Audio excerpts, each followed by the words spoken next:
So the Landcruiser, I think it got a little bit boring because it was just a little bit too perfect. Visually, from the factory, it looked amazing, I think, at least. It had hydraulic suspension, which in my opinion gave it the perfect ride height for the tire and wheel size that I wanted. Tent worked on it. It was just perfect, and it was so reliable that nothing ever broke. There was never any spice. There was no worry in the morning that it wasn't going to start or it wasn't going to get me where I wanted to. It just felt complete, and it felt like it was time to move on to something a little bit more exciting or something that I could change up a little bit more to get it to where I want it to be. So enter the 2009 Porsche Cayenne. In its factory OEM existence, I don't even know how much I like this vehicle, but with what it's going to be in just a couple of months, I know I'm going to absolutely love it. This is it. It's basically a 996 front end with these egg yolky. Quite literally, they're very yellow. You can't really see it on film. Cayenne S front end. I got the S because I much prefer it over the turbo front end of this generation. It fits the bumpers and the lights a lot more naturally, in my opinion. And the major reason that I picked up this specific vehicle is the macadamia metallic paint. It is pretty much totaled right now, but once it undergoes some polishing, I think it's going to be stunning, and brown is my favorite color, so kind of had to do that. The thing I don't necessarily love about the exterior is these chrome, or not chrome, but brushed or just silver painted trims on the windows and the doors, as well as the trunk plate. I may end up wrapping those gloss black, but I'm gonna wait till I do the suspension, wheels, and polish the vehicle because it might change everything, and I would like to keep it in as OEM as a form as possible. So that'll be kind of a wait and see, but there's plenty of parts for this on the way. The first one you guys are gonna see is new coilovers directly from Eurowise. They make all their own products. So we're gonna do a 2.5-inch lift front and rear with complete drop-in coilover system, not spacers or anything. And then that's gonna drop the front subframe a 1/2 inch to correct all the geometry in the suspension and hopefully get it driving even better than it does right now. I'm gonna do a few, not performance modifications, but maintenance stuff like the center bearing support in the drive shaft, get it all prepped for some mild to light off-roading, mostly just camping and stuff. Once the suspension is all done, next step is obviously gonna be wheels. And I'm not keeping surprises, I don't like when people do that, but I just wanna wait till the wheels come in to make sure that the ones I'm actually getting before they go on and I show the video on it.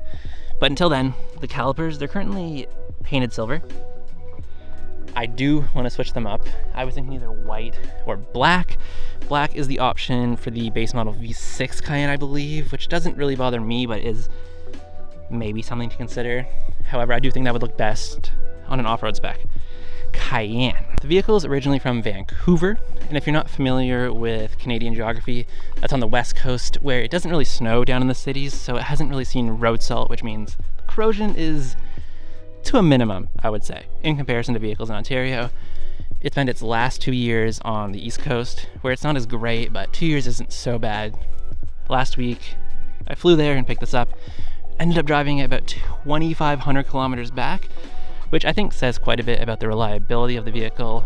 It currently has 92,000 miles on it, which I think makes it a pretty good candidate to start this type of build. It's a little expensive, and I didn't really want to start it on a high mileage vehicle.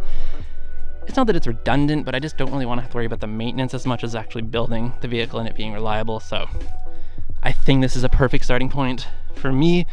Now it's filthy. I haven't washed it since I got back, and I don't know when it was washed last. So I'm gonna head back to the shop, give it its first wash, and wait for some boxes from Eurowise to show up.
couple of days since I filmed that wash, well, like, let's say 48 hours, and we already got, I mean, you can call it a problem. I just call it the process. So there's now a list of a few things that need to get fixed, just maintenance-wise. Center support bearing, figure out what is leaking, new brakes, front, back, and new taillights. If you can see in there, they're kind of delambing on the inside, and there's also moisture, and it's like cracked. The front ones are polishable, no problem, but back ones, we'll replace them. So those couple things I'm gonna get done. They won't get filmed. The first video you're actually gonna see on this is gonna be the suspension. So we'll wait for that box to come in from Eurowise and then get started on that. This is also the first time I've seen the paint clean. Not that I think we should even be calling it clean. It's filthy, contaminated, but there's no dirt on the actual surface. And it's really, really good. I really like the tone. It's very rich. A little bit of the history behind this color. It was offered in the early to mid 2000s on the 957s, 997s, 996, and then I think the Boxster, whatever number that was. But it wasn't very popular. As you can tell, it's a kind of an odd color, and for that era, it might not make that much sense. So they got rid of it and then reintroduced it through the paint to sample program through Porsche. And just last year in March, I believe, the first GT3 was actually delivered in this color, and it looked a lot better than this because new paint, it's always better. All that aside, what is a lot more important to us, to me, than Porsche? BMW. So macadamia metallic is also offered through the BMW individual program, and I've seen a couple of E90s, E92s in this color, and it's, to me, it's crazy. It's such a weird color to see that specific car in, but I really love it, and it would be something I'd love to have eventually, of course, as I'm sure we all have car colored dreams. But for now, macadamia metallic 957 Cayenne S. Next video is when I have a Eurowise coilover box in hand. Until then, we'll get back to some BMW stuff.